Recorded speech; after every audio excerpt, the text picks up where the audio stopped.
কাছে চকটেল আপু নামে পরিচিত। তিনি উফ বুঝলাম না ডায়লগ দিয়ে ভাইরাল হয়েছিলেন। তারপর থেকে তাকে অনেকে উফ বুঝলাম না আপু নামেও চিনে। তার মতো সিঙ্গেল মেয়েটিও নাকি কাল দুইটা বয়ফ্রেন্ড নিয়ে কট খেয়েছে। একটা ভিডিও সামাজিক যোগাযোগ মাধ্যমে ইতিমধ্যে ভাইরাল হয়ে গেছে, যেখানে একটা ছেলে সিঙ্গেল আপুটিকে আরেক বয়ফ্রেন্ডের সাথে দেখে তাকে চিৎকার করে বলিউডের নায়কের মতো বলছে, তুই আমাকে চিনিস? পরে না চিনলে সিঙ্গেল আপুটিকে নিয়ে আরেক দিকে চলে যেতে চায়, কিন্তু সিঙ্গেল আপুটি গাঙ্গু সিনেমায় আলিয়া ভাটের মতো নিজের বয়ফ্রেন্ডকে চড় মারেন।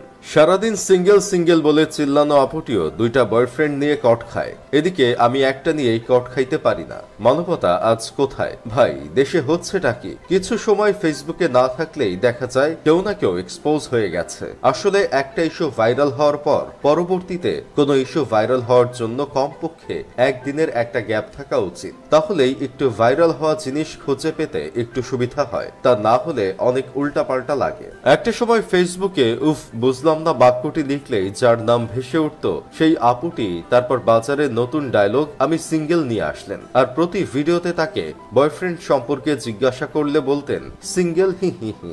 অথচ সে এক এক সময় এক এক ছেলের সাথে ভিডিও করেন, কাপল সেটের ফটো তুলেন, আবার যখন কেউ তাদের সম্পর্কে জানতে চান তখন সে আবার লাইভে এসে বলেন তারা আপন ভাই বোনের মতো। তাহলে এবারও হয়তো এমনটাই হয়েছে। তিনি হয়তো আপন ভাইয়ের বোনের মতো কারো সাথে ডাবল টাইমিং করতেছিলেন। মানুষ সেটা ভিডিও করে নেটে ছেড়ে দিয়েছে। আপনারা তাকে নিয়ে এখন এত মাতামাতি করছেন যে সে এখন এসব বুঝতে পারবে ভাই?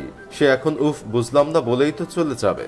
চির সিঙ্গেল আপুকে এক ইন্টারভিউতে বলা হয়েছিল, যদি জায়েদ খান ও হিরো আলমের মধ্যে যে কোনো একজনকে বিয়ে করতে বলা হয় তাহলে তুমি কাকে বেছে নিবে? তার উত্তরে তিনি বলেছিল সে সিঙ্গেলই থাকতে চান। তবে এখন যার সাথে ডাবল টাইমিং করতে গিয়ে ধরা খাইছে তার চেয়ে তো জায়েদ খানই ভালো ছিল।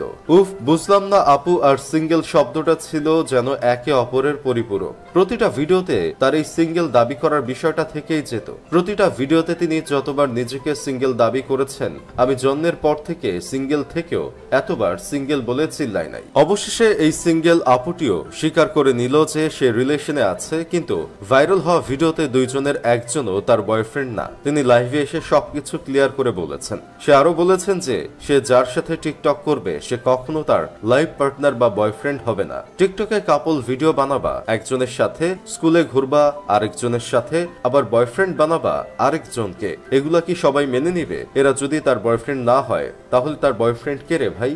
কোন হোদাই? তাকে খুব দেখতে ইচ্ছে করছে যে সে কেমন বয়ফ্রেন্ড যে সে নিজের গার্লফ্রেন্ডকে অন্য পোলার সাথে কাপল ভিডিও বানাতে দেয়। একবার তিনি বলতেছে এই ছেলে তার বিগ ফ্যান ছিল, টিকটক করতো শুধু, আবার আরেকবার বলতেছে এই ছেলের সাথে 1 মাস রিলেশন ছিল এখন আর নাই। মানে যাতা অবস্থা। আপু নিজে কিছু বুঝে না, মানুষকেও কিছু বুঝতে দেয় না। আপু মনে হয় ব্রেকআপ করে দিয়ে সিঙ্গেল অবস্থায় বিভিন্ন ইন্টারভিউ দিতে যায়, এজন্যই হয়তো নিজেকে সিঙ্গেল বলে আর হাসে। যাই হোক, শেষমেশ আমি গোলাম হোসেন একটা কাজের কথা কই, এই মেয়েকে নিয়ে যদি দুইজন মিলে কাড়াকাড়ি করে তাহলে তো আমাকে নিয়ে ডজন খানেক মেয়ের কাড়াকাড়ি করার কথা। এইসব দেখলে মাঝে মাঝে নিজের প্রতি আত্মবিশ্বাস খুঁজে পাই।